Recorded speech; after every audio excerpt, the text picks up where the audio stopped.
So after collagen synthesis, now discuss the abnormalities or the diseases regarding collagen. So the first disease is osteogenic imperfecta, or there is a brittle bone disease, which is also known as the brittleness of the disease, brittle bone disorder, and it is autosomal dominant. What happens to this? There is a mutation where mutation in the collagen 1 A1 or A2. If collagen 1 is abnormal, then we have bone abnormalities. Bone abnormalities include the mnemonic B, in which there is a multi fractures with minimum trauma, especially the birth trauma. We have tendon problem. We have the collagen 1 is involved in most commonly in the bone. It is also making the skin. It is also making the dentine, the tendons, the fascia, the cornea. So for the cornea, we have a mnemonic I.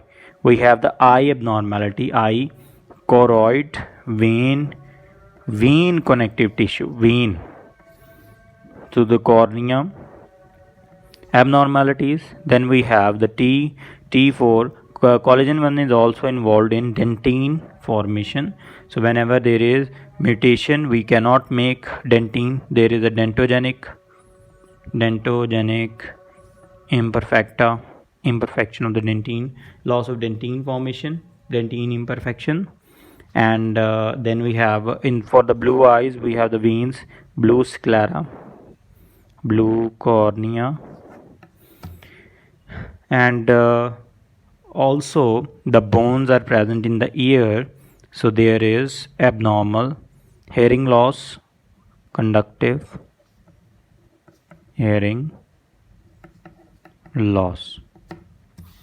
So the abnormal. So these are all late wound healing. It means there is a multiple wound like structure. So we always confuse child abuse with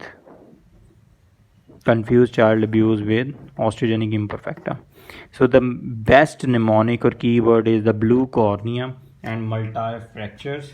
They directly give us that the person is suffering from, the child is suffering from osteogenic imperfecta. So the treatment is we give bisphosphonates,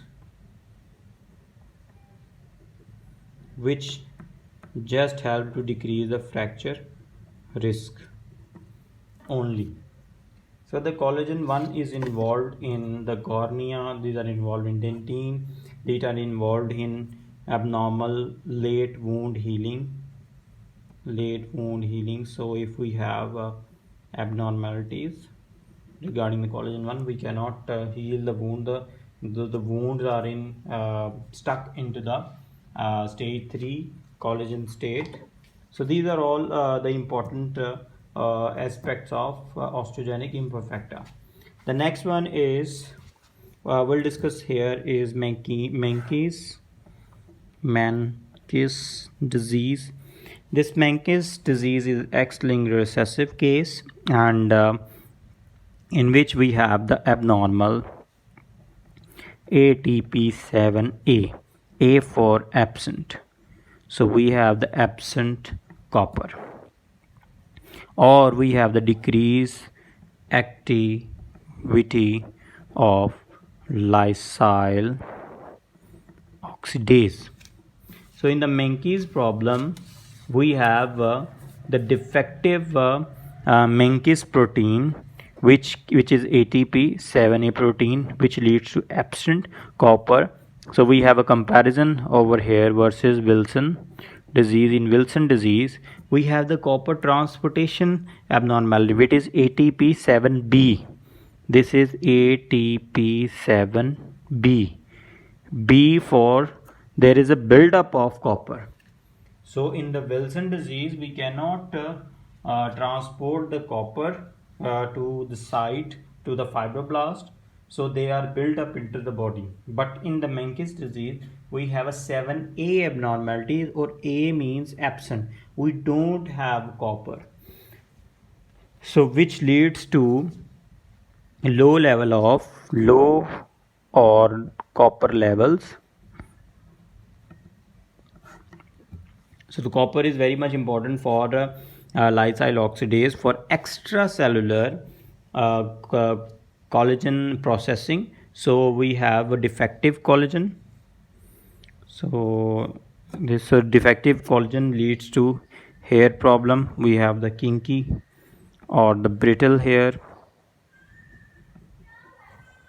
We have vessel abnormalities, which leads to aneurysms. We have muscle problem, which leads to hypotonia. Also, this all leads to developmental delay and decreased growth rate. So these are the important aspects of Menkes disease and osteogenic imperfecta. The next thing is very much high yield, very much important. It is Ehler-Danlos syndrome, and it is either autosomal dominant and autosomal recessive. We have three kinds of Ehler-Danlos syndrome. The most common type of Ehler-Danlos syndrome presents with hypermobile joint. So there is increased hypermobility, which leads to the complication of dislocation of the joint. So the complications are dislocation joint. The next one is the classic type of Ehler-Danlos syndrome, and it causes collagen 5 A1 and A2 mutation. This mutation causing collagen 5 abnormality, which is also a joint and collagen 5, the classic type is joint and skin symptoms. And the third type is vascular type. Vascular mean collagen 3 mutation. So if the collagen 3 is abnormal, so the vessels are very much abnormal, and in the vessels we have easy bruising. So if there is easy bruising, the complication is bleed or aneurysm. So the third type of collagen is bruising. It means there is a early wound healing problem, which can causes easy bruising. We have the blood vessel abnormalities, which can causes aneurysm and or bleed. There is also uterus fetal tissue abnormality. So these are all are the type 3 collagen abnormality. So Ehlers-Danlos is very much commonly tested. It is autosomal dominant or recessive. It has three most common types. Most common type is hypermobile joint. Dislocation is the complication. Then classic type is both hyper joint and skin abnormality. And vascular type is only bruising, collagen 3 bleeding, and aneurysm complication.